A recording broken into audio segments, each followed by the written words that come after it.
এই বছরে বাজেট পেশ হয়ে যাওয়ার পরেও এখন অবধি কোয়ারি আসতে থাকছে যে নতুন ট্যাক্স স্ল্যাবে আমি উপকৃত হব নাকি আমাকে আরও বেশি ট্যাক্স দিতে হবে গত বছরের তুলনায়।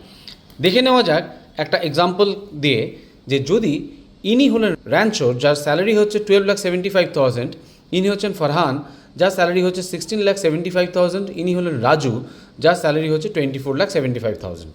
এবারে স্ট্যান্ডার্ড ডিডাকশানে 75,000 যদি ডিডাকশান হয় তাহলে তার নেট ইনকাম এসে দাঁড়াবে 12 লাখ, ফারহানের ইনকাম এসে দাঁড়াবে 16 লাখ এবং রাজুর ক্ষেত্রে এসে দাঁড়াবে 24 লাখ।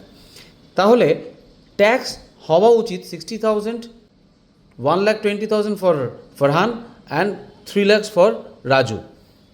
এইবারে এইখানে হচ্ছে ইম্পর্ট্যান্ট জায়গাটা, যেটা হচ্ছে রিবেট পাবেন আপনি আন্ডার সেকশন 87A-তে, যেটা হচ্ছে 60,000।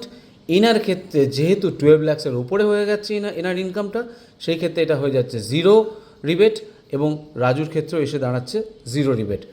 তো স্বভাবতই আপনার এই ক্ষেত্রে মানে আপনার এই 12,75,000 ইনকাম হওয়া সত্ত্বেও আপনার ট্যাক্স এসে দাঁড়াবে 0, ফারহানের ক্ষেত্রে এসে দাঁড়াবে 1,20,000 এবং রাজুর ক্ষেত্রে এসে দাঁড়াবে 3 লাখ।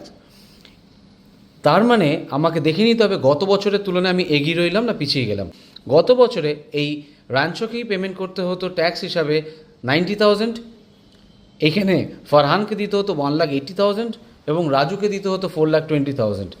অতএব এই বছরে র্যাঞ্চো বাঁচালেন হচ্ছে 90,000 এবং ফারহান বাঁচালেন 60,000 অ্যান্ড রাজু বাঁচালেন 1,20,000।